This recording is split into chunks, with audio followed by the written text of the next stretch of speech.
Donc déjà marié. Tout est ok.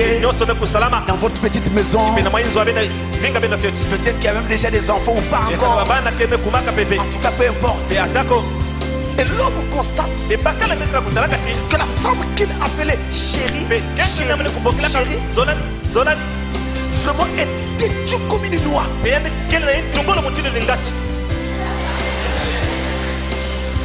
Totalement insoumise. Qu'est-ce qu'il faut faire? Que vous soyez chrétien, païen, non chrétien, cette loi de la Bible, ce mariage est du faut concerne tous.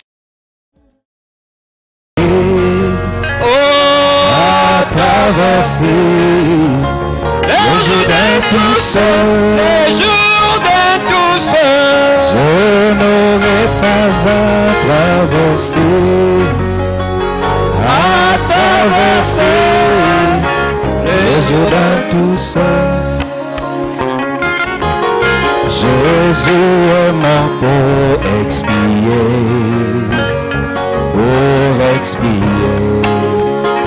tous mes péchés.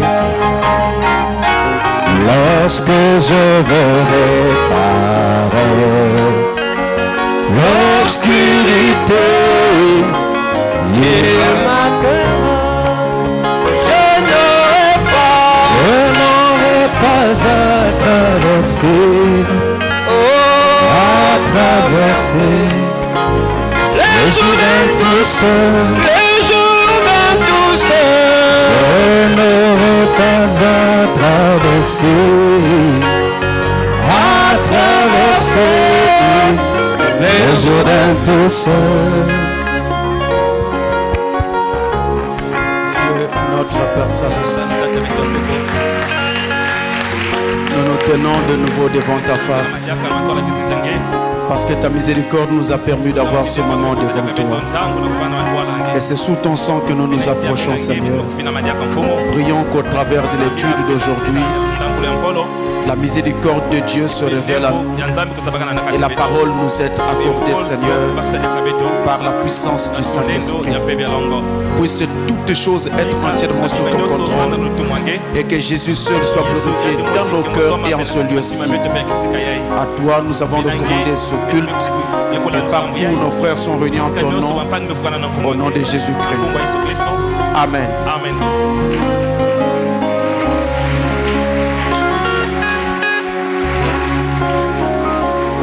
Je vous salue tous au nom du Seigneur Jésus. Alors nous allons essayer de gagner du temps. Nous nous levons pour lire la parole.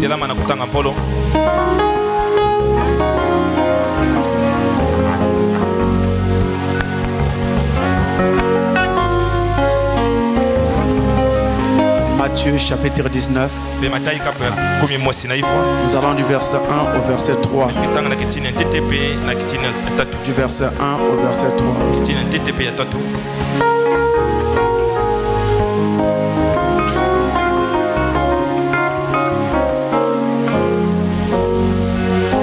Alors nous lisons au nom du Seigneur Jésus-Christ. Lorsque Jésus eut achevé ses discours, il quitta la Galilée et alla dans le territoire de la Judée, au-delà du Jourdain. Une grande foule le suivit et là il guérit les malades. Les pharisiens l'abordèrent et dirent pour l'éprouver: est-il permis à un homme de répudier sa femme pour un motif quelconque? Amen. Que Dieu bénisse sa parole. Merci pour vous asseoir.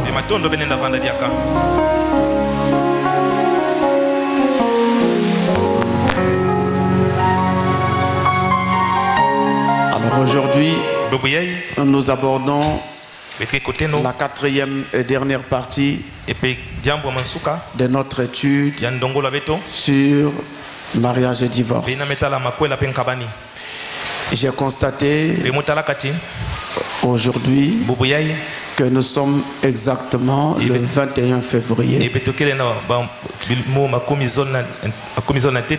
quand Frère Branham avait prêché mariage et divorce, c'était aussi le 21 février. Et aujourd'hui, un peu comme par coïncidence, nous nous retrouvons aussi un 21 février.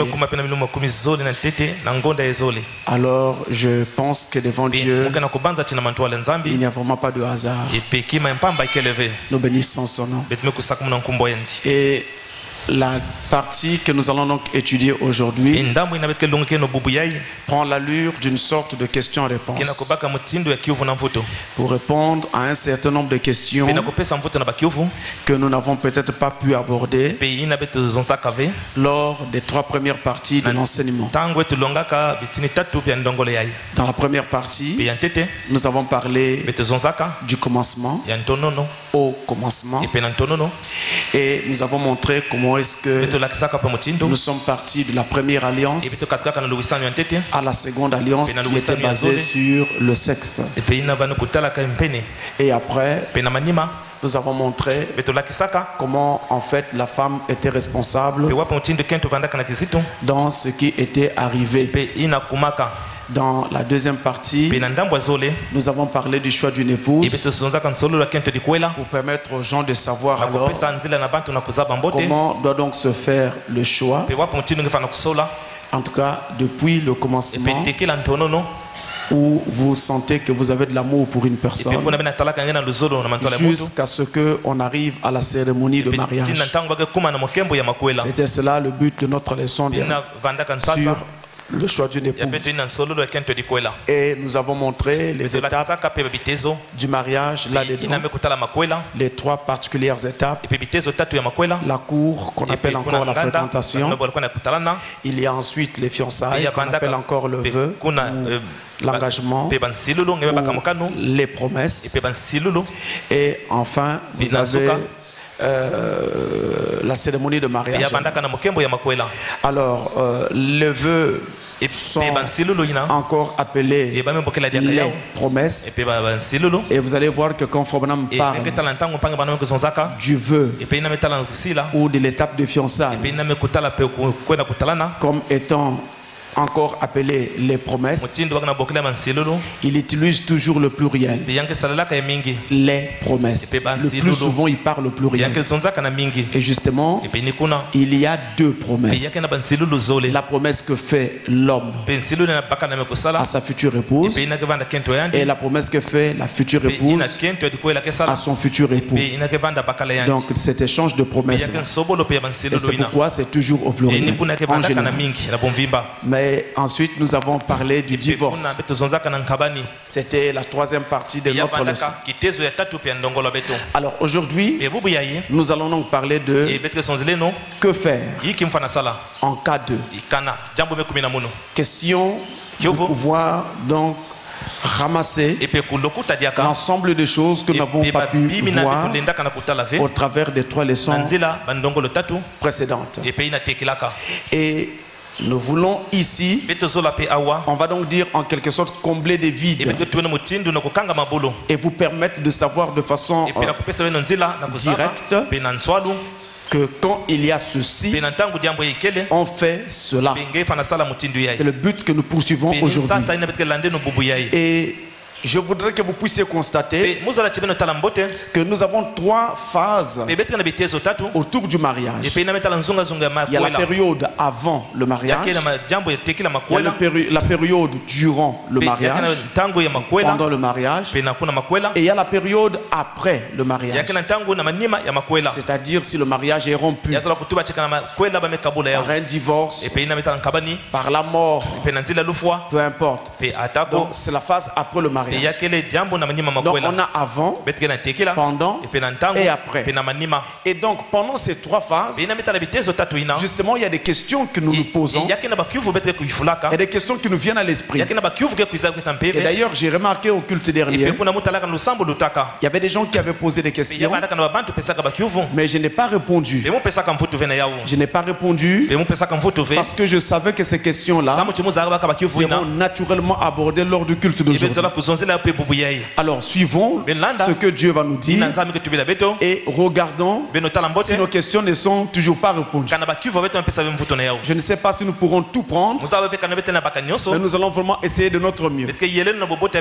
Mais en nous basant sur ces 3 phases autour du mariage. La période avant le mariage, la période pendant le mariage et la période après le mariage. Alors déjà avant le mariage, lorsque vous vous approchez d'une personne parce que vous voulez d'elle, une sœur en particulier, et que vous voulez qu'elle soit votre épouse, maintenant au cas où cette sœur venait à vous dire, écoutez, je constate que vous m'aimez, moi aussi je vous aime bien, mais seulement je ne serai pas plus heureuse avec vous. J'aime quelqu'un d'autre et je serai beaucoup plus heureuse avec cette autre personne. Qu'est-ce qu'il faut faire en ce moment-là?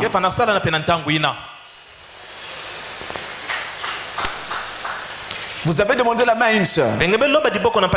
La sœur vous dit, merci de m'avoir aimé. Moi aussi, je ne vois rien de mal en vous, mais seulement je pense que je serai beaucoup plus heureuse avec quelqu'un d'autre plutôt qu'avec vous. Qu'est-ce qu'il faut faire? Écoutez ça. Nous allons directement dans le prophète. Dans cette condition-là, on fait quoi? Christ est révélé dans sa propre parole. Christ est révélé dans sa propre parole. Paragraphe 37. 37. C'est la prédication du 22 août 1965. Paragraphe 37. Écoutez ça. J'ai dit, si cela peut faire plaisir à mon Seigneur, c'est ce que je veux être. Je veux être tout ce qu'il veut que je sois. Je veux être tout ce qu'il veut que je sois. Je l'aime. Et s'il me jetait en enfer, je l'aimerais quand même. Si j'y allais avec le même esprit que celui que j'ai présentement, il m'a regardé un peu drôlement. Il parlait à quelqu'un. Il y avait 4 ou 5 jeunes hommes qui étaient là avec leurs jeunes épouses, de braves femmes. Je les ai regardés. Je savais combien ces garçons aimaient leurs épouses. Aussi leur ai-je dit, voici la façon de mesurer la chose. Si votre épouse, avant que vous soyez marié, donc on est avant le mariage. Maintenant, retournez en arrière. Disons que cette vie conjugale, vous aviez rêvé que vous étiez marié. Vous n'étiez pas vraiment marié. Vous avez seulement rêvé que vous l'étiez. Au réveil, vous êtes allé en parler à votre petite amie, lui disant, tu sais, j'ai rêvé que nous étions mariés, que nous avions des enfants et que nous étions heureux et dans l'attente de la venue du Seigneur et tout. Et ensuite, cette fille vous dirait, tu sais, j'aime un autre homme plus que toi. Je serai plus heureuse avec cet autre homme. Pourriez-vous du fond du cœur l'aimer assez pour dire que les bénédictions de Dieu reposent sur toi, ma chérie? Va avec cet autre homme. Maintenant, vérifiez bien cela. Chacun de vous, les hommes et les femmes aussi. Ça concerne les deux. Voyez-vous, si votre amour est conforme à ce qui doit être, c'est ce que vous feriez. Car vous vous intéressez à son bien-être. Vous savez qu'elle pourrait être à vous, que vous pourriez vivre avec elle. Elle est votre épouse, ou plutôt elle le serait. Elle accepte accepterait de se marier avec vous, mais elle ne serait pas heureuse. Elle serait plus heureuse. Et si vous l'aimez, alors vous désirez son bonheur. Par conséquent, quelle que soit la volonté de Dieu, que la volonté de Dieu soit faite. Que cela fasse mon bonheur ou pas. Je veux vivre d'une façon telle qu'il soit content de moi. Donc vérifiez votre objectif et votre motif. C'est ainsi que vous saurez si vous aimez Dieu ou pas. Si cette femme vous disait, merci frère d'avoir porté votre choix sur ma personne, mais je ne serai pas heureuse avec vous. J'aime beaucoup plus quelqu'un d'autre. Je serai plus heureuse avec cet autre là. Alors vraiment frère, je ne peux pas. Le prophète dit, vous, si vous aimez cette femme, vous devriez lui dire, eh bien que Dieu soit avec toi. Va en paix. Que les bénédictions de Dieu t'accompagnent. Laissez-la tranquille. Là, ça devient dur. Hein? Je vois déjà des visages renfrognés.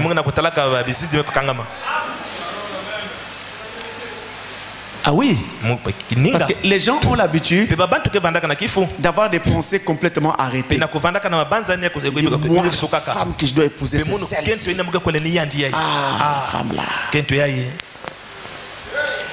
Mais c'est sans compter avec le sentiment de la femme. Il ne sait pas quel est le sentiment de cette femme-là. Est-ce qu'elle aussi, elle va t'aimer? Tu ne sais pas. Est-ce qu'elle n'est pas déjà amoureuse de quelqu'un d'autre? Tu ne sais pas. Or, si c'est le cas, vous voyez bien que c'est peine perdue. Vous pouvez faire tout ce que vous voulez. Vous ne serez jamais dans son cœur. Vous pouvez même réussir à l'épouser, mais vous n'aurez jamais son amour. Vous pouvez avoir sa main, mais sans avoir son cœur. Donc mieux vaut gagner à la fois et la main et le cœur de celle que vous aimez. Mais pas seulement sa main. Parce qu'avec nos familles africaines, qu'est-ce qui se passe parfois? La fille dit non. Elle ne veut pas. Le monsieur, pour obliger la femme à accepter, il passe par la famille. Il va déjà se montrer. Il montre son argent. Il donne des cadeaux, des présents, tout ça. La famille est déjà alléchée. Et maintenant la famille se met à faire pression sur la fille pour que la fille accepte. Ce monsieur commence même à nourrir la famille. Et la pauvre fille n'est plus tranquille. On lui fait la guerre à la maison. Si tu ne pousses pas cet homme, tu n'es plus notre fille.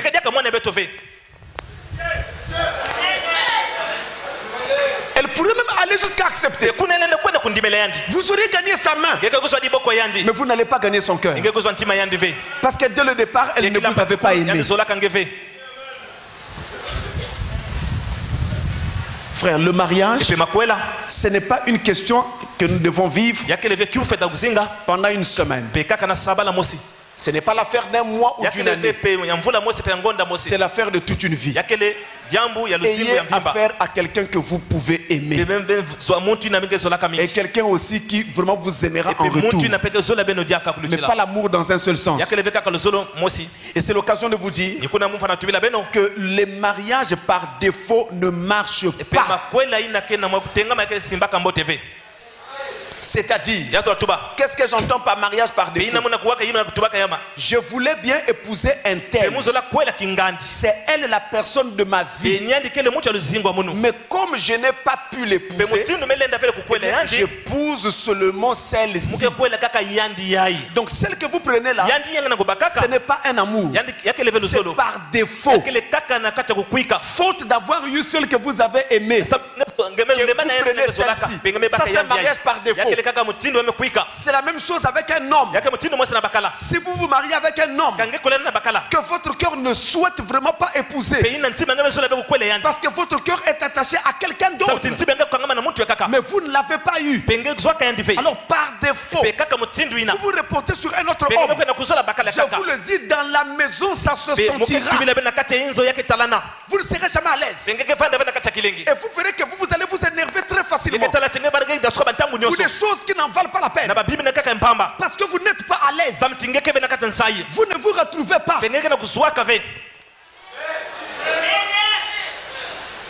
Pas de mariage par défaut. Pas de mariage par pitié non plus. Par pitié. On épouse une fille parce qu'on a pitié d'elle.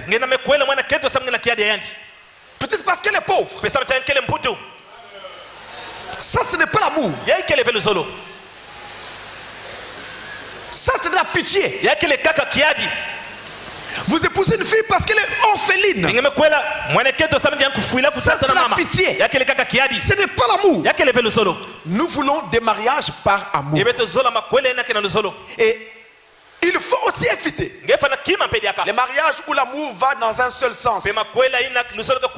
C'est toi qui aimes, mais l'autre n'aime pas. Ça ne marchera pas. Vous verrez que ça ne marchera pas. Tout ce que vous allez dire ne passera pas pour cette femme. Alors soyez sûr de ce que vous êtes en train de faire. Toujours dans la phase avant le mariage, lorsqu'il arrive que quelqu'un se présente à vous pour vous dire: je veux me marier avec vous. Mais entre-temps, c'est vous ou bien cette autre personne a un vœu qui court encore avec quelqu'un d'autre. Il y a longtemps que ce vœu était fait, ou même récemment, mais il y a un vœu. En ce moment-là, écoutez-moi bien, parce que beaucoup de gens viennent dans le message dans cette condition. Dans le monde, ils avaient fait un vœu à une fille, ou à l'école, quand ils étaient encore à l'école. Ils ont fait un vœu. En tout cas, on va se marier, on va se marier. Les parents ne connaissaient rien. Ce sont les deux là à l'école. Il y en a même qui sont allés loin. Ils ont sucé le sang de l'un et de l'autre. Ils se sont tailladés le corps. La femme a sucé le sang de l'homme. L'homme a sucé le sang de sa femme. Pour dire que nous resterons unis. D'autres choses ont été faites. On a pris un verre de vin. Ils se sont tailladés. Ils ont versé leur sang dans ce verre.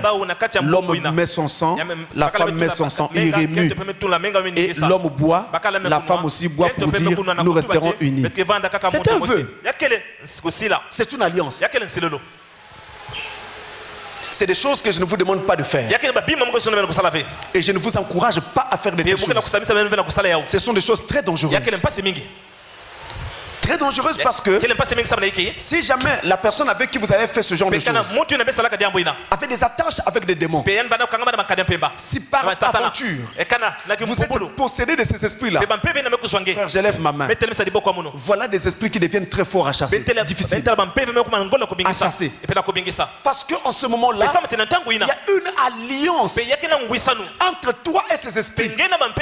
Et je vous dis, peu importe quel prédicateur vous êtes, vous aurez du mal pour chasser ces esprits-là. Jusqu'à ce que vous arriviez à l'origine pour découvrir que les gens avaient bu du sang l'un de l'autre et à briser d'abord ce lien avant de chasser les démons.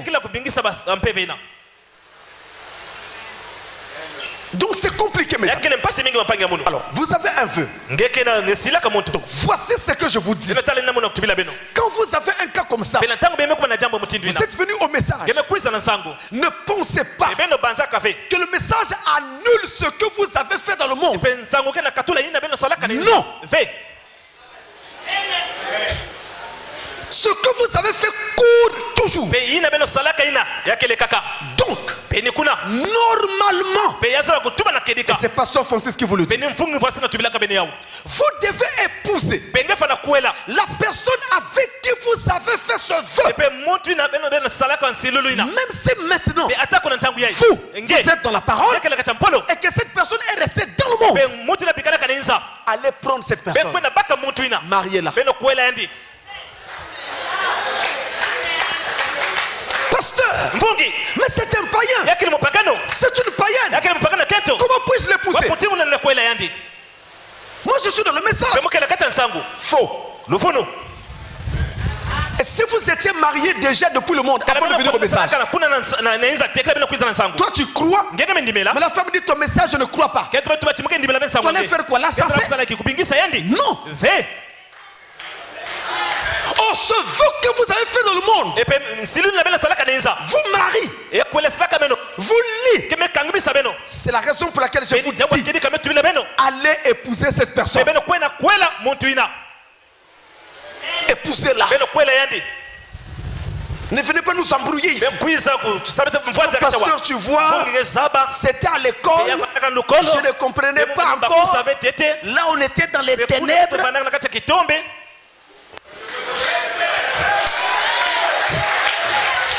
Justement, quand on est dans les ténèbres, on fait beaucoup de n'importe quoi.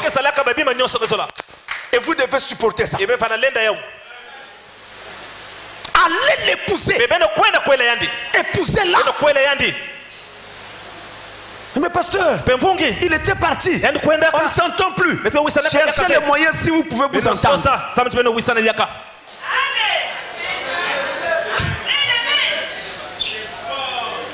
Maintenant, quand on ne peut pas, parce que l'autre est déjà marié, ou bien l'autre a dit niet, pas question, je n'accepterai plus jamais. Dans ces conditions-là, vous êtes obligé d'oublier ce qui s'est passé, mais Dieu n'oublie pas ce vœu. Alors qu'est-ce qu'il faut faire? À l'occasion d'une demande en mariage, vous devez avouer à votre partenaire, tu m'aimes, c'est bien, mais là où tu me vois là, j'ai un vœu avec quelqu'un d'autre. Je suis prêt à t'accepter, mais il y a un vœu qui court. Si tu acceptes tel que je suis, il n'y a pas de problème. Mais l'homme qui accepte ça doit savoir que son mariage ne sera pas consacré.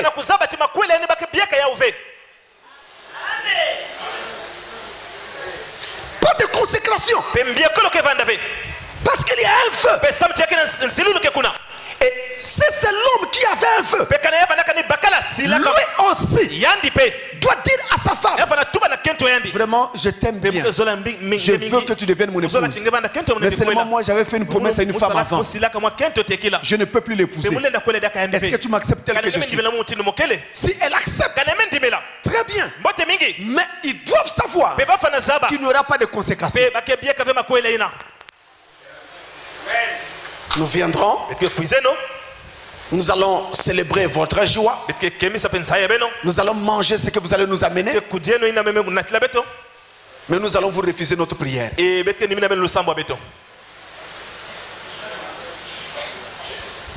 C'est ce qu'il faut dire.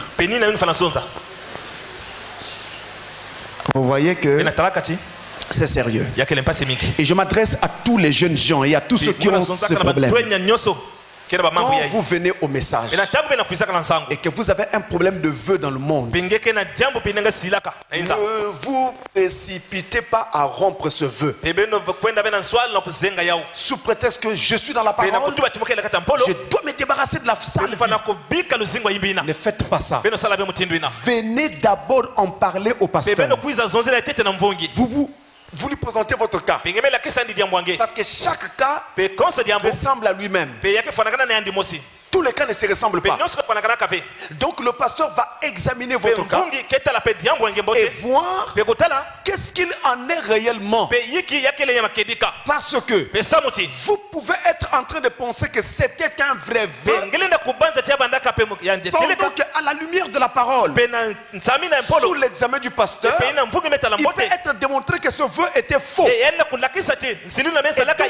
vous êtes dégagé de ce vœu. Ne rompez pas. Venez d'abord en parler au pasteur. Trouvez un rendez-vous. Parlez au pasteur. Maintenant, tous les gens là qui ont bu du sang de leur partenaire, vous avez besoin d'une prière. Parce que même si on aime quelqu'un, on ne doit pas boire son sang.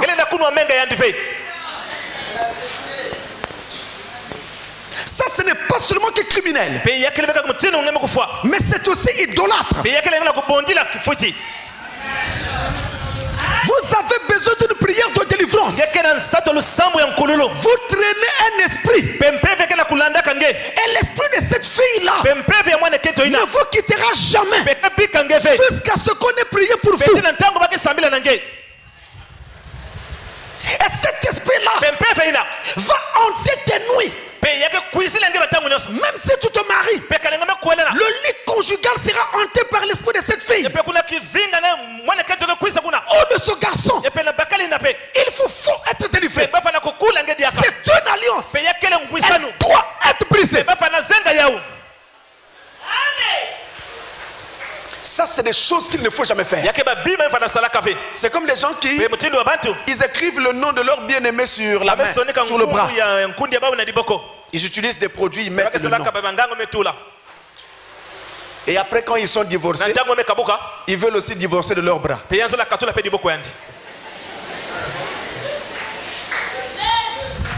Sur la terre, tout est incertain. Voilà pourquoi même si vous aimez, n'allez pas vous tatouer le visage de votre femme sur la poitrine,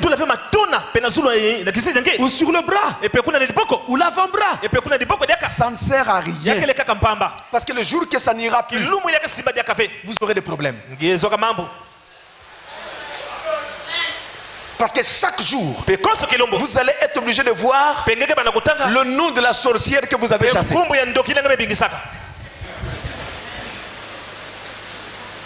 Quand tu te mets à table, souvent quand on se met à table, surtout après avoir mangé, on fait ça. Et le nom est là. Tous les jours. Il est là.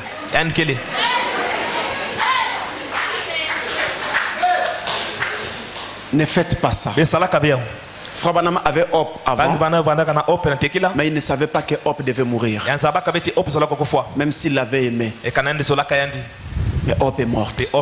Après, il y a eu Meda. Mais est-ce que vous savez que quand Meda est venu, le foyer de Frère Branham souffrait d'un problème. Je vous en parle. Meda se demandait toujours, entre la première femme décédée et elle vivante, laquelle Frère Branham aimait le plus. Elle avait ce problème. Un jour, elle demanda à Frère Branham, mais quand nous serons de l'autre côté, comment ça se passera? Quand Hop sera là, mais comment la jalousie peut aller jusqu'au ciel?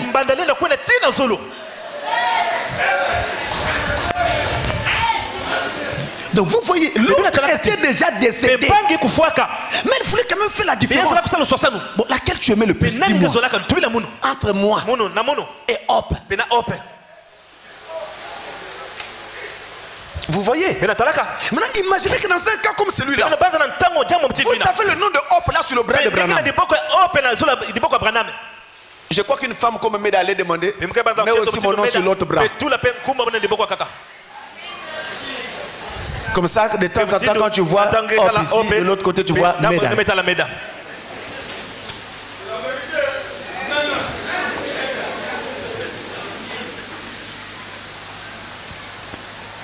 Donc, Ne rompez pas si vous avez eu un vœu dans le monde, mais parlez-en d'abord avec le pasteur. Est-ce que c'est clair?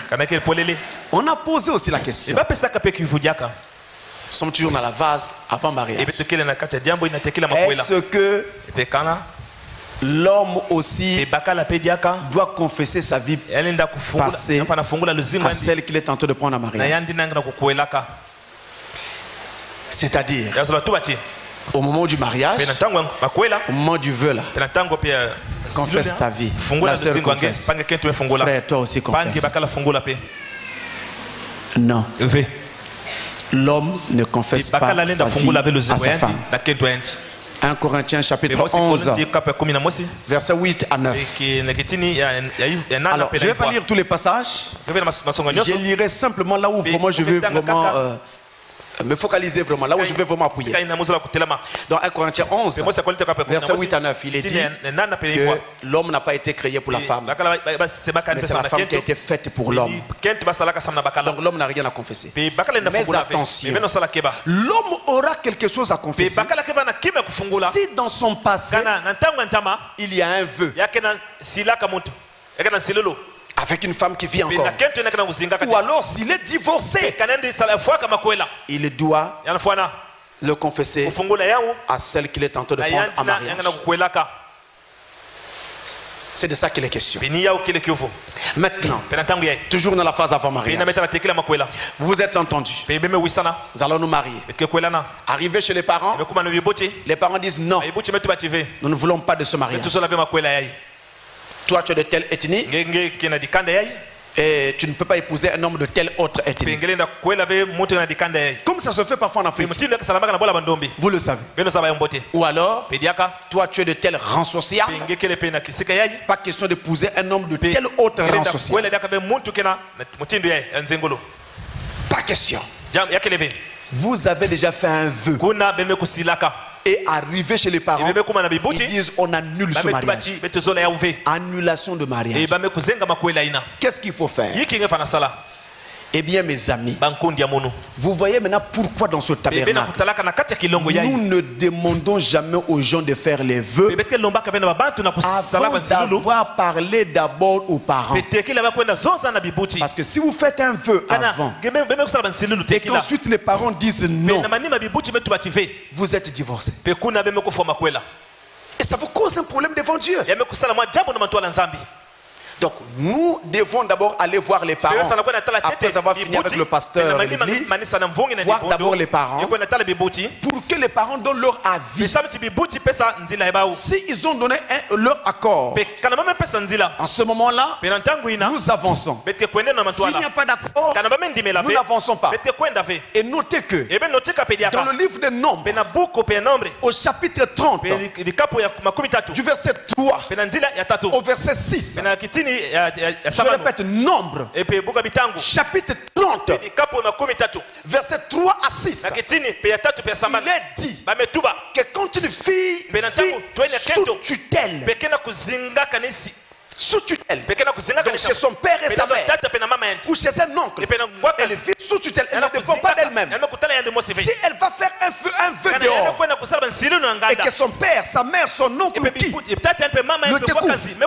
s'il n'est pas d'accord, il a le droit d'annuler ça le jour même. Mais s'il garde le silence, alors le vœu est accepté. Mais s'il dénonce cela, le vœu est annulé.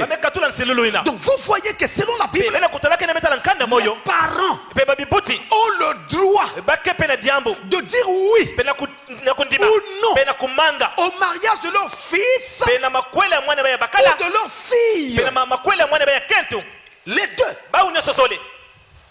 Voilà pourquoi les parents demandent de voir l'homme ou de voir la femme que leur fils doit épouser. La vieille maman, elle n'a peut-être pas laissé tonner comme vous, mais quand elle va voir la femme que son fils va épouser, elle regarde cette fille droit dans les yeux, calmement. Après, elle dira à son fils, papa, je sais que tu l'aimes. Tu peux l'épouser si tu veux. Mais la fille que tu vois là, elle ne sera pas une bonne femme. Maman, qu'est-ce que tu vois? Pourquoi tu comptes la fille de toi? Qu'est-ce qu'elle t'a fait? Tu es toujours comme ça. Papa, elle ne sera pas une bonne femme. Je suis ta mère. Et vous verrez que si vous laissez le temps passer, cet enfant-là va faire cette triste expérience. Parce que la maman ne connaît pas les 7 tonnerres. Mais il y a des signes que la maman voit.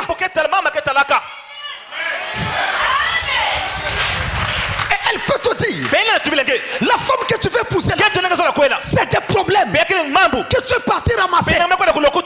Tu vas souffrir.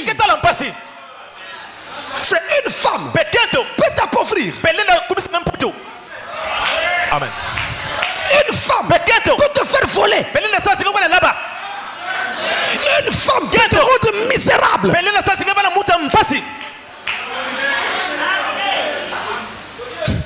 Une femme peut te tuer mieux que quiconque. Voilà pourquoi dans cette matière-là, il faut de la confiance. Faites attention, je vous le dis, au conseil des parents. Écoutez, regardez, je mets la main sur mon cœur. Je mets la main sur mon cœur. Faites attention. Quand vous voyez papa ou maman dire la fille est bonne, mais le garçon est bon, mais dès qu'il y a un mais, ne vous précipitez pas. Faites attention. Regardez bien. Sondez. Et d'ailleurs, William Branham dit, lorsque vous êtes en train de faire quelque chose et que vous sentez des hésitations, il dit arrêtez, ne le faites pas. Et vous découvrirez après que c'est le Saint-Esprit qui est en train de vous conduire. Amen. Donc les parents ont le droit. Alors, maintenant, dans le cas où vous vous êtes tellement aimé et que l'amour était si fort que l'électricité a dépassé la norme, alors vous n'avez pas suivi la démarche normalement. Attendre que les parents disent leurs mots. Vous avez déjà dit je veux que tu sois ma femme. Oui, moi j'accepte. Je serai ta femme. Donc il y a un vœu que vous avez établi. Et arrivé chez les parents, ils disent non. Qu'est-ce qu'il faut faire dans ces conditions-là? 1. Vous vous mettez à prier.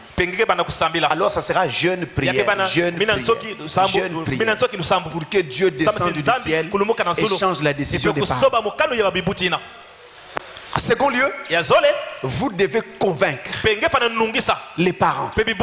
Les convaincre. C'est-à-dire que vous êtes des adultes. De temps en temps, vous vous asseyez avec votre mère et vous lui faites entendre raison. Et vous cogitez, vous cogitez. Vous parlez, vous dialoguez. Elle prend un argument, toi aussi tu prends un autre. Tu essaies de convaincre. Mais il y a une autre chose qui peut encore se faire. Mais celle-là, je vous demanderai de le faire seulement si vraiment vous êtes vraiment convaincu que c'est elle ou c'est lui la personne qu'il faut. C'est quoi par exemple? Eh bien, c'est... Par exemple, la grève de la faim. La fille refuse de manger. Mangez pour vous. Viens manger. Non, j'ai pas faim. Quand je verrai l'autre, je n'aurai plus faim. Il y a eu un officiel, cite pas le nom, hein, qui était en service ici au Congo. Un officiel. Je n'explique pas. Et sa fille avait cru le message. Après un jour, voilà la fille qui s'amène. Papa, monsieur l'officiel, j'ai trouvé un mari. Ah bon? C'est qui? Un tel. Quoi? Pas question. Le papa dit tu ne peux pas. On a même mis l'embargo. Plus question de mettre le pied à l'église. La fille n'allait plus à l'église. Donc elle ne peut plus contacter celui qui l'avait aimé. Ainsi de suite. Donc c'était terrible. C'était une autre personnalité. Hein. Ce n'était pas n'importe qui. Alors la fille a trouvé comme seule parade. Elle reste à la maison. On a interdit d'aller à l'église. Elle reste à la maison. Si elle doit sortir, garder du corps. Et c'est en voiture que ça se fait pour éviter de croiser. Alors tout ce qu'elle a fait, grève de la faim. Elle ne mangeait plus. Papa rentre, sort, elle n'a pas mangé. Il rentre, il sort, elle n'a pas mangé. Là, le papa dit, je risque de perdre ma fille. Monsieur, venez.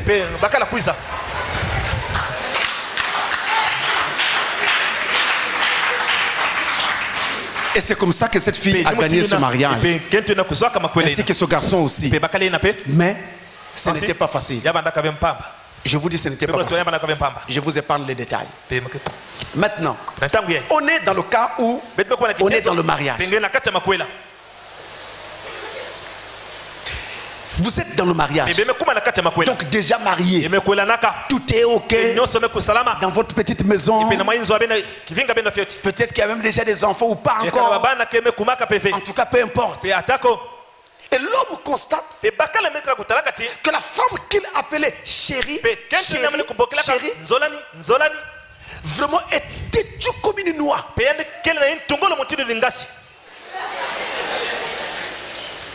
Totalement insoumise. Qu'est-ce qu'il faut faire avec une femme comme ça? Ceux qui n'ont pas le Saint-Esprit, ils tapent. Ce sont des gens qui ne sont pas sauvés.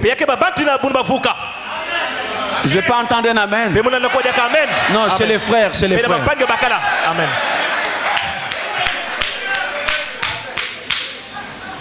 Ils ne sont pas sauvés. Ils mettent la soeur là. Toi, tu ne cours toujours pas. À genoux. Dans la main. Dans la main. Frère, nous pauvres pasteurs, on vit tout ça. Vous pouvez imaginer. Quand on court dans les maisons, c'est pour aller rencontrer toutes ces choses. Tu vois, donc tu te demandes ça vient d'où chez ce frère. Une grande femme comme ça, à genoux. Après, pourquoi il faut ça? Rassemble les doigts comme ça.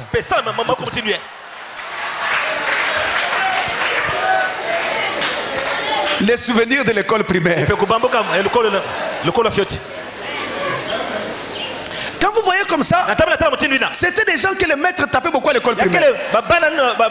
Donc il avait gardé cette colère là. Et il veut finir cette colère sur sa femme. Donc on a affaire à une femme têtue. Frère, vraiment têtue. On a croisé des cas où le frère me dit, pasteur, tu vois quand c'est comme ça, pasteur, bon, je ne parle plus, pasteur. Quand le frère parle, après il fait la tête comme ça. Bon, je ne parle plus, pasteur. Je suis sérieux. Dans un moment donné, tu as pitié de ton frère parce qu'il est homme comme toi. Tu le vois la tête comme ça. Non, pasteur, je ne parle plus. Qu'est-ce que tu fais alors? Pasteur, mais je sors seulement, pasteur. Je sors, je vais me promener. À l'heure de dormir, je rentre, je dors. Parce qu'on a affaire à une femme à qui on ne peut pas parler. Frère, si chez vous ça va, gloire à Dieu. Mais il y a des cas comme ça.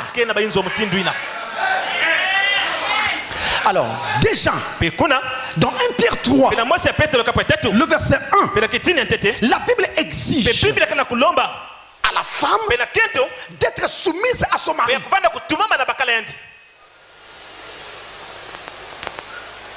Elle doit être soumise à son mari.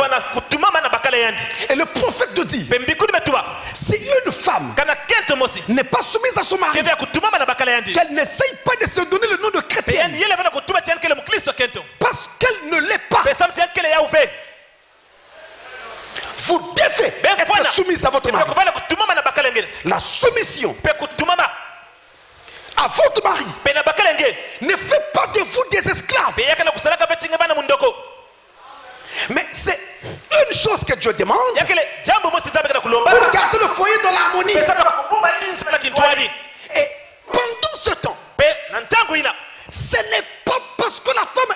soumise, que vous devez la répudier.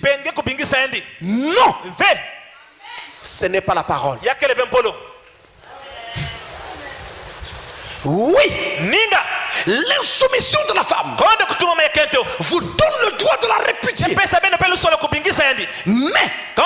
ne vous permet pas de vous remarier. Si vous répudiez pour rester sans être marié, qu'est-ce que vous aurez? Voilà pourquoi en conclusion on conseille de ne pas répudier, de garder votre femme. L'insoumission ne doit pas faire que vous chassez votre femme. Non, non, non, non. Non. Et Frère Branham dit, écoutez-moi bien, nous construisons ça. Message de grâce. La brochure Message de grâce, prêché le 27 août 1961. 27 août 61. Le paragraphe 229. 229, il dit, femme, l'heure vient, et elle est déjà venue, où les vrais adorateurs adoreront Dieu en esprit, parce que Dieu est esprit. Voyez, le Père en cherche de pareil. Que faisait-il? Il lui parlait afin de contacter son esprit. Voyez, maintenant rappelez-vous, il fallait qu'il soit un messie devant ses Samaritains. Et directement, il découvrit son mal. Combien savent ce que c'était? Certainement, elle en était à son 6e mari. Ainsi, vous voyez, c'est mal d'avoir un mari en vie et qui est dans... et tout le reste. Et aller répudier une femme pour n'importe quelle cause. Et épouser cette autre femme. Et vous allez épouser une autre. Vous en épousez une autre. En épouser une autre. Vous ne devriez pas faire cela. Vous ne devriez pas faire cela.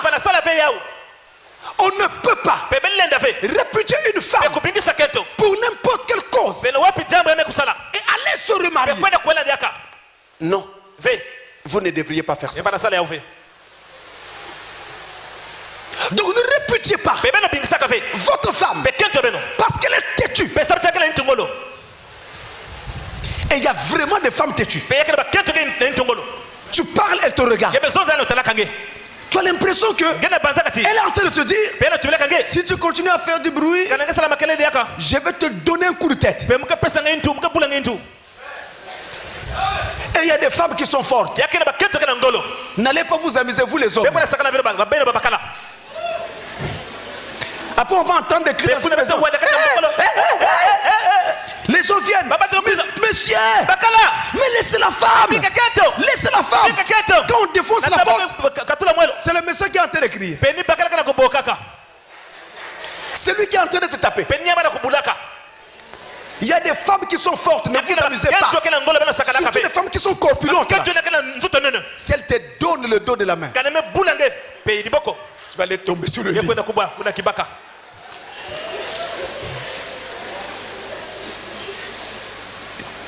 Je vous dis, frère, question de réponse sur la Genèse. Paragraphe 74 et 75. Ici, je vais vous montrer ce qu'il faut faire. Paragraphe 74 et 75. Question de réponse sur la Genèse. Je pense maintenant que Saïd répond. Non, ça c'est en train de répondre à cela. L'homme et la femme. Une femme est. Laissez-moi dire ceci correctement. Et si vous pourrez le saisir. La femme est soumise à son mari. Les sœurs disent Amen. Là, j'ai pas entendu là. Est-ce qu'on dit Amen, sœur? Et la Bible dit qu'un homme doit régner sur sa femme. Les frères disent Amen. Ah là c'est très fort, hein? Parce qu'on a dit régner. Un verbe très fort en plus comme ça. Mais continuons. Continuez la lecture. Mais combien ils ont changé cela? La femme règne sur l'homme. Maintenant Jean, tu restes à la maison. Tu ne partiras pas. Et la question est réglée. Oui ma chérie. Voyez-vous?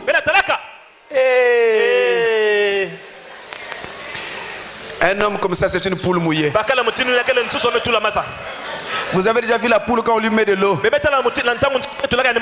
C'est une poule mouillée. Frère Branham dit, tu es un efféminé. Tu n'entreras pas au ciel. Tu es un akabe moderne. Paragraphe 75.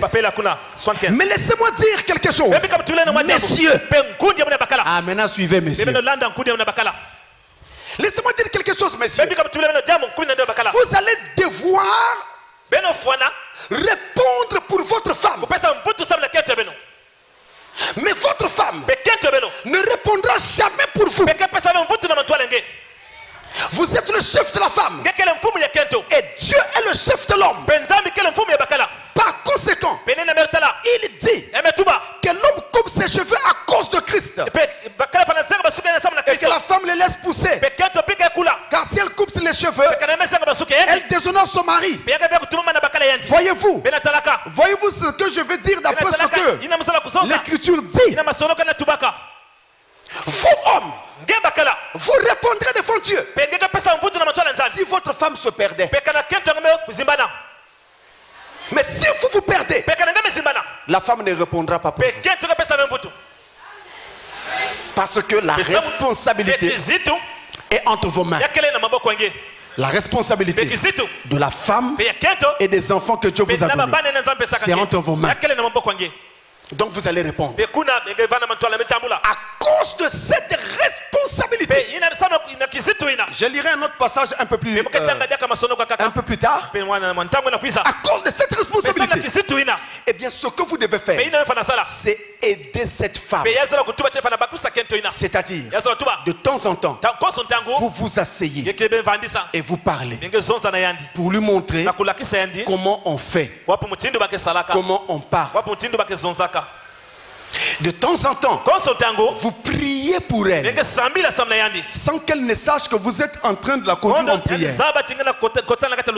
Et de temps en temps, vous l'exhortez sur la base de la parole. Vous lui enseignez la parole. Maintenant, qu'est-ce qui se passe? Souvent, ça ne marche pas. L'homme essaye, mais ça ne marche pas. Je vais vous dire pourquoi. Eh bien, ça ne marche pas le plus souvent parce que vous vous y prenez mal. D'abord, quand la femme a fait une faute, qu'est-ce que vous faites? Vous la blâmez devant les enfants. Quand vous réprimandez la femme devant les enfants, elle va chercher aussi à se protéger, à protéger sa personne, afin que elle ne perde pas la face devant les enfants. Si vous blâmez votre femme devant les enfants, les enfants ne respecteront plus cette femme-là. Et quelquefois, vous blâmez votre femme, voire même vous la tapez devant vos colocataires, vos voisins dans la parcelle, vos voisins dans le quartier. Il faut voir vous chamailler, il faut voir vous battre. Et après vous allez dire, allons à l'église le dimanche. Quel est le voisin qui vous suivra?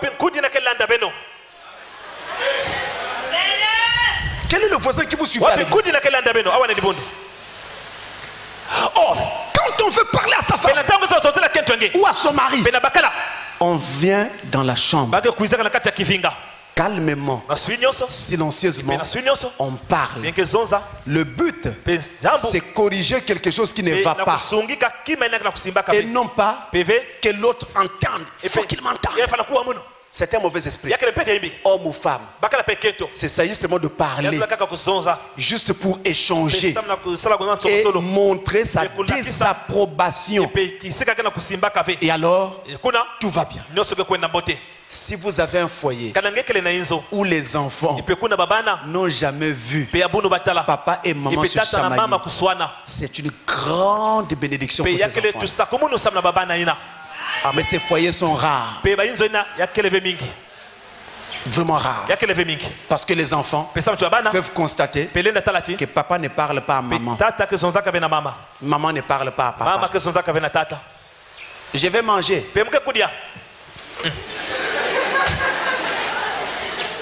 Mais vous avez oublié l'eau.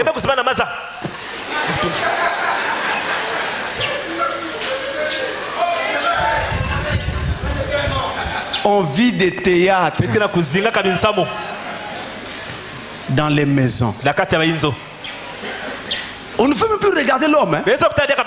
On lui tourne le dos. Au lit, n'en parlons pas. Là-bas, il ne faut pas les toucher. Dès que tu essaies, tu es puni. Tu es puni. Tu es quoi? Puni. Et après, cet homme attend un jour, 2 jours, 3 jours, 4 jours, 5 jours, 6 jours, 7 jours, 1 mois, 3 mois. Et la pénition qui ne finit pas là, c'est... Il va aller voir de l'autre côté. Quand il va voir de l'autre côté, la soeur court chez le diable. Je vous avais dit que le frère est encore un païen. Je vous l'avais dit. Regardez ce qu'il a fait. Mais elle ne dit pas qu'elle avait puni. C'est ce qu'on appelle réaction à une action. Vous ne dites pas que vous avez puni. Écoutez, il ne faut jamais punir vos enfants en leur refusant à manger. Ne faites jamais ça. Quand vous commencez à dire aux enfants, comme tu as fait ça, tu ne mangeras pas, l'enfant là sera un voleur. La faute à qui? Maman et papa. Mauvaise punition. On ne punit pas aussi un enfant. Vous mettez la tête en bas, les pieds en l'air. Appuie avant. Toi-même, quand tu faisais les pèses là-bas, c'était des problèmes. Maintenant, tu mets les enfants devant ça. Ça, c'est de la torture. Dans un pays sérieux, vous pouvez aller au tribunal. Oui. C'est un enfant que vous aimez. D'autres mettent l'enfant à genoux. En bas, on met des cailloux. Ici, tu as une brique. Là aussi, une brique. Quoi? C'est une formation militaire. Au nom de Jésus. Ça, c'est cruel. Je vous dis c'est cruel. Et vous allez répondre pour ça devant Dieu. Cet enfant-là est d'abord un être humain. On ne doit pas le torturer. Parlez-lui. Et même quand vous êtes obligé de taper un enfant, ça doit toujours être pour corriger. Et non pas pour lui faire mal. Je vais te tuer. Tu vois maman avec son poids, ça sort sur la femme. Mais si tu veux faire le catch, enregistre-toi. Tu t'enregistres, tu feras le catch. Comment tu veux faire ton catch sur les enfants? C'est la même chose avec les femmes insoumises. L'autre chose qui fait que ça ne marche pas, c'est parce que souvent, dès qu'une faute est commise, l'homme dit si je ne parle pas maintenant, la femme là va me prendre pour un poule. Je dois parler maintenant. Et là il commence à vociférer. Toi là, toi. Frère. Toi tu ne commets jamais d'erreur, frère. Donc parce que Dieu a fait de toi un homme, toi, tu ne commets jamais d'erreur. Et si Dieu devait te prendre aussi toi en face de tes erreurs, en face de tes manquements, ça sera quoi? Vous oubliez souvent que votre femme, avant qu'elle ne soit votre femme, elle est d'abord une fille de Dieu. Et que vous devez la respecter. Et que c'est aussi la soeur de quelqu'un d'autre. Vous aussi, vous avez des soeurs qui sont dans des mariages. Et si on traite vos soeurs comme ça, vous serez content. La femme elle est têtue. Mais elle est têtue. Parce qu'en fait toi juste tu es têtu. Une femme, en fait, est le reflet de son mari. C'est pourquoi, si j'ai affaire à une femme têtue, regardez Moïse. Moïse a vu une femme têtue. Séphora. Attendez, quand vous serez au ciel, vous allez lui demander. Comment ça se passe avec Moïse dans le désert? Frère Branham dit il ne faisait que ce chemin. Séphora était têtu. Mais Dieu avait fait ça pourquoi? Pourquoi avait-il donné à Moïse une femme comme ça? Parce que Moïse avait un tempérament colérique. Donc il fallait une femme qui l'amène à se fâcher. Se fâcher tout le temps jusqu'à ce qu'il se fatigue. Et que ce tempérament tombe. Vous voyez maintenant pourquoi votre femme est votre reflet. Regardez bien votre nature. Vous allez trouver quelque chose en vous qui en fait ne fait que se refléter dans cette femme-là. Amen.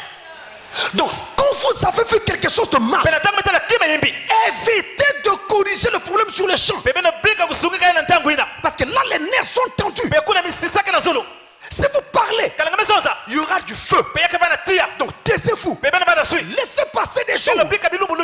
Et après, dans le silence de votre chambre, quand tout est beau, ce jour-là, après vous dites, en fait il y a une chose que je voulais toujours te dire. Tu vois souvent, lorsqu'il y a tel problème, j'ai constaté que tu as tendance à agir un peu comme ça. Mais en fait, ça me désole beaucoup. J'aurais aimé qu'on ne fasse pas ça. Voici ce que la parole dit. Si tu fais comme ça, ça m'aidera beaucoup.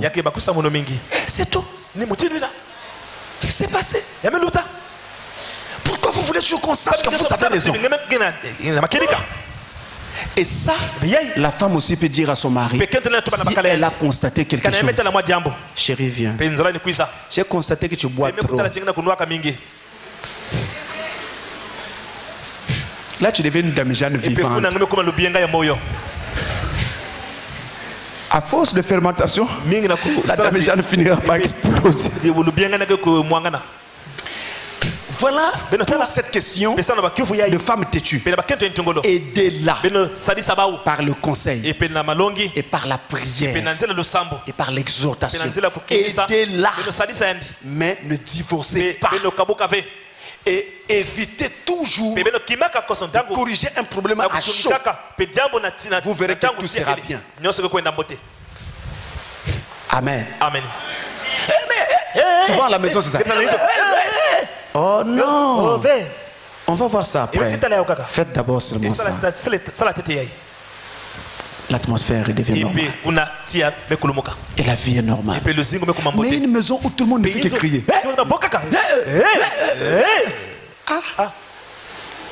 Vraiment, c'est comme une cour de prison chez les Dalton.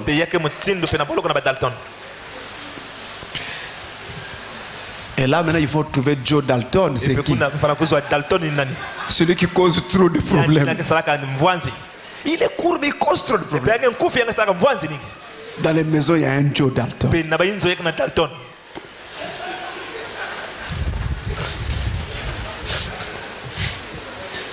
Maintenant, dans le cas où on a affaire à un mari complètement irresponsable, vraiment irresponsable, quand il rentre sous comme ça, il n'a pas le temps de contrôler sa femme, de contrôler ses enfants. Il est tout le temps dans les nuages. Irresponsable. Est-ce que les enfants ont mangé? C'est pas son affaire. Est-ce qu'ils sont à quelque chose à mettre pour sortir? C'est pas son affaire. Est-ce que l'école des enfants est payée? C'est pas son problème. Est-ce qu'il connaît rien? Lui, dès qu'il sort, il a touché son salaire. La première chose qu'il doit visiter, c'est un bar. Vient s'asseoir dans un bar. Il ne fait qu'appeler. Hey, Amen. On dépose. Amen. Amen. Et là, il devient le plus gentil du monde. Dès qu'il voit quelqu'un, oh viens, viens voir avec moi. À la maison, les enfants n'ont pas mangé. La femme n'a pas mangé. On n'a pas payé le loyer. Il y a ceci, il y a cela. Plein de problèmes. Mais un homme irresponsable. Frère bien-aimé, même quand vous n'avez que 1000 francs, ne pensez jamais que ce n'est pas de l'argent. C'est de l'argent. Avec ces 1000 francs là, je peux faire un repas du soir. Je peux faire le petit déjeuner le matin. Et du coup, ça sauve un problème. Et quand on est père de famille, mère de famille, on raisonne différemment. Chaque pièce est dépensée avec une munitie. Parce que demain, ça peut venir à manquer. Et vous pouvez manquer 50 francs pour vous acheter un verre de riz. En Europe, en Occident, ils ne connaissent pas ça. Mais chez nous, nous connaissons ça. Nous pouvons manquer 50 francs pour acheter un verre de riz. Quand vous sortirez d'ici, vous savez ce que vous irez manger. Mais il y en a qui ne savent pas. Qu'est-ce qu'il faudra même manger? Voilà pourquoi père de famille, mère de famille, responsabilité. Mais il y a des hommes qui sont complètement irresponsables. Ils ne s'occupent de rien. À ce moment-là, c'est la pauvre femme qui se bat par des petits commerces pour soutenir la maison. C'est une honte pour cet homme-là. Écoutez ce passage. 1 Timothée chapitre 5, le verset 8.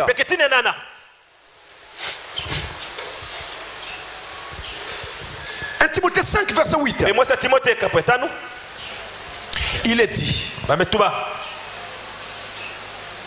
si quelqu'un n'a pas soin des siens, et principalement de ceux de sa famille, il a renié la foi et il est pire qu'un infidèle. Même un païen est mieux que lui devant Dieu.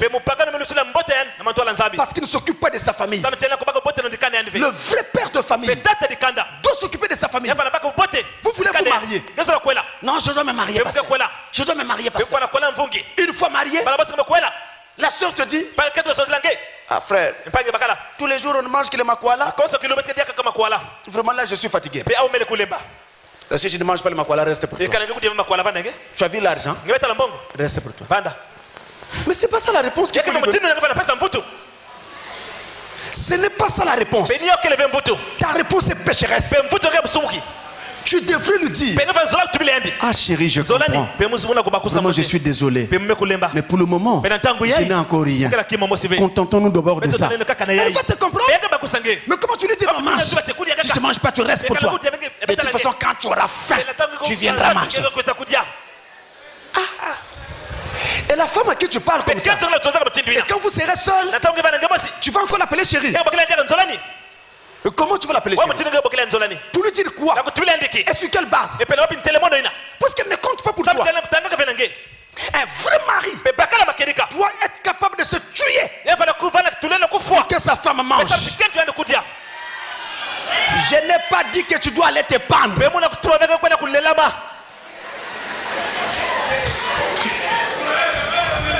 Mais je dis que tu dois te tuer, ça dit. Tu dois être capable de te donner toute la peine qu'il faut afin que tes enfants ne manquent pas à manger, que ta femme ne manque pas à manger. Tu dois être capable. Je me rappelle, il fut un temps, quand cette église est née, je me suis dit, l'église est née, si je prêche directement, les gens diront, il prêche parce qu'il a faim. Je vais travailler et prêcher en même temps. Alors je travaillais quelque part. Et quand j'avais fini mon travail, vers midi 13h, je me reposais au même endroit pour attendre 14h. Pour aller faire d'autres coups de main ailleurs. Je lève ma main devant Dieu. Quand je rentrais le soir, 19h, 20h, Je rentre. Je m'assois sur la chaise. Le temps de manger, je dors sur la chaise.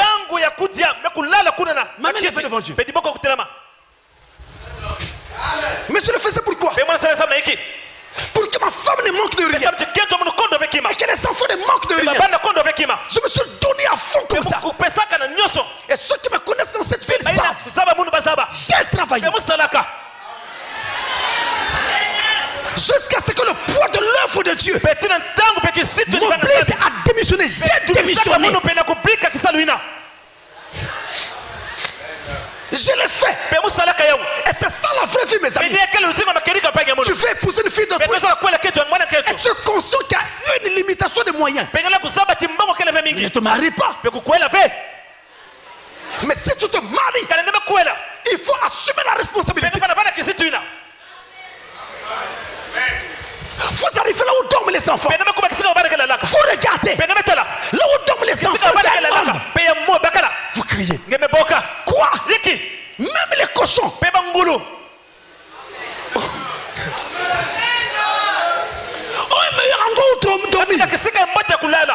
Comment, frère, vous faites ça? Le pasteur, il n'y a pas d'argent.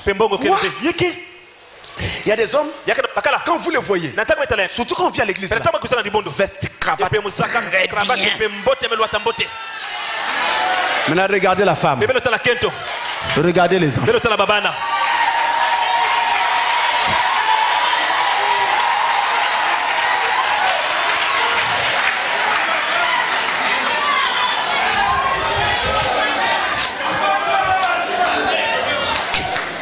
Tous les jours. Je n'ai rien. Je n'ai rien. Je n'ai rien. Je n'ai rien. C'est devenu un cantique. Je n'ai rien. Je n'ai rien. Je n'ai rien. C'est un cantique. Tu ne peux pas ne rien avoir tous les jours. Et pourquoi tu t'es marié? Tu ne savais pas que le mariage signifie responsabilité. Et là-dedans, je dis, il n'y a pas de ce métier. Il n'y a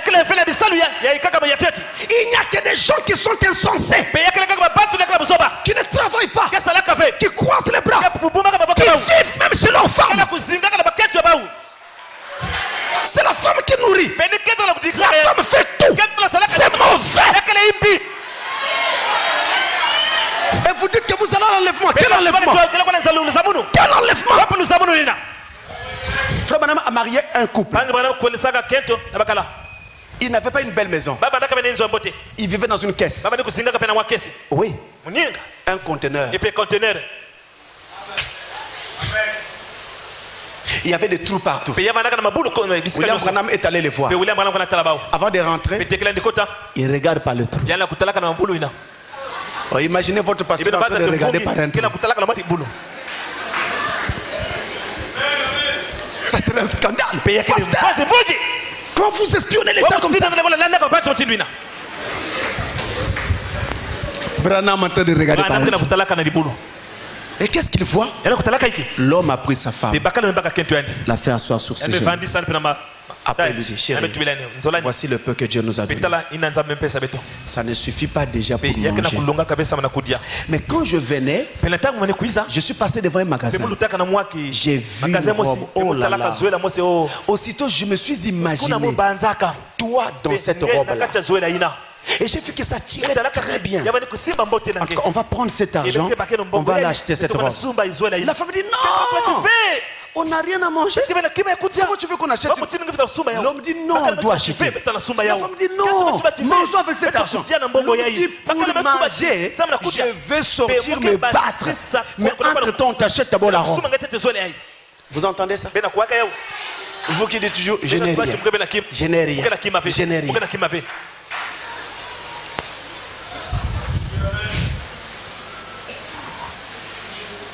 Maintenant, sœur, quand vous avez un homme comme ça, irresponsable, et parfois même un soulard,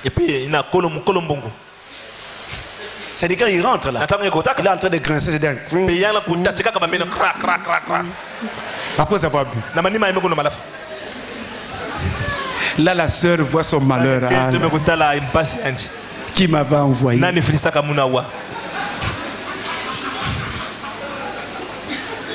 Oui, qui t'avait envoyé? Vous posez la bonne question. Qui t'avait envoyé? C'est pourquoi il faut prier avant de se marier.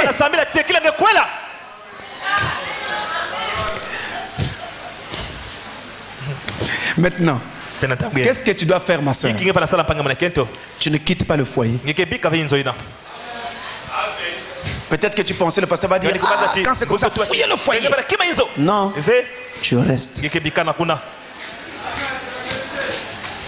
Écoutez le prophète. Oui, tu restes, sœur. Tu restes avec ton soulard. Un papa soulard.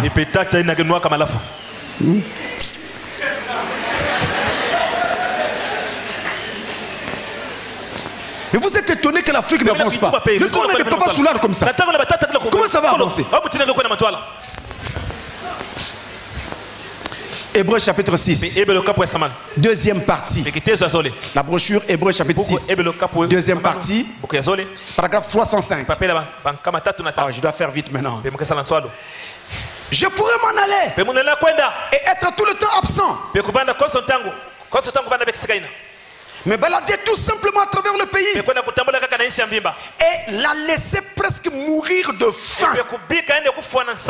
Et tout le reste. Laisser les enfants sans rien à manger. Nous sommes toujours mariés. Même si elle divorce avec moi, je serai toujours marié aussi longtemps que je suis en vie. J'ai